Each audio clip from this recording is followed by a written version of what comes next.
अब सिर्फ ये 15 बैंक ही कर पाएंगे गोल्ड और सिल्वर का इंपोर्ट।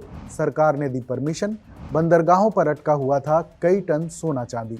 नमस्कार, आदाब, मैं हूं फरीद अली और आप देख रहे हैं TV9 डिजिटल।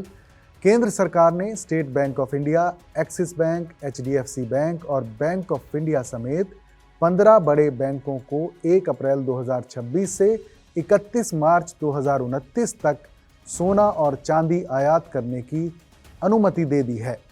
हालांकि इस दौरान सिर्फ यूनियन बैंक ऑफ इंडिया और स्बर बैंक को खास तौर पर सिर्फ सोना आयात करने की मंजूरी दी गई है। इससे पहले खबर आई थी कि सरकारी मंजूरी ना मिलने की वजह से भारतीय बैंकों ने सोना चांदी के आयात ऑर्डर रोक दिए थे, जिससे कई खेप बंदरगाहों पर कस्टम में अटकी हुई थीं।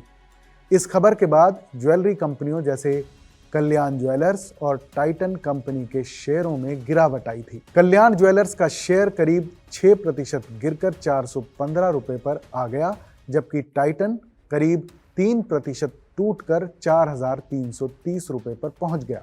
वहीं सरकारी ट्रेडिंग कंपनी MMTC के शेयर करीब 16% उछल गए। विशेषज्ञों का मानना है कि भारत में सोने चांदी की कमजोर मांग से वैश्विक कीमतों पर दबाव पड़ सकता है। इससे देश का व्यापार घाटा कम हो सकता है और रुपए को भी सहारा मिल सकता है, जो इस साल एशिया की कमजोर प्रदर्शन करने वाली करेंसी में शामिल रहा है।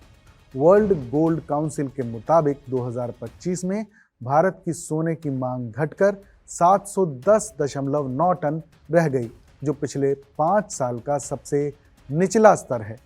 पुराने स्टॉक भी तेजी से खत्म हो रहे हैं और बाजार में अब ETF यानी एक्सचेंज ट्रेडेड फंड से बिकवाली के जरिए सप्लाई आ रही है।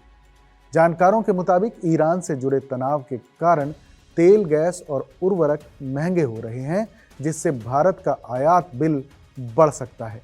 ऐसे में सरकार ने व्यापार घाटा कंट्रोल करने के लिए सोना चांदी के आयात को धीमा करने का फैसला लिया है। जिन बैंकों को सोना चांदी इंपोर्ट करने की मंजूरी मिली है उनमें शामिल हैं Axis Bank Limited, Bank of India, Deutsche Bank, Federal Bank Limited, HDFC Bank Limited, Industrial and Commercial Bank of China Limited, ICICI Bank Limited, IndusInd Bank Limited, Indian Overseas Bank, Kotak Mahindra Bank Limited, Karur Vysya Bank Limited, Punjab National Bank, RBL Bank Limited, State Bank of India, Yes bank.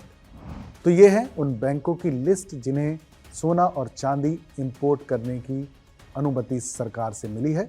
इस खबर पर अपनी राय हमें ज़रूर बताइएगा। बाकी देश और दुनिया की तमाम बड़ी खबरों के लिए देखते रहिए TV9 डिजिटल।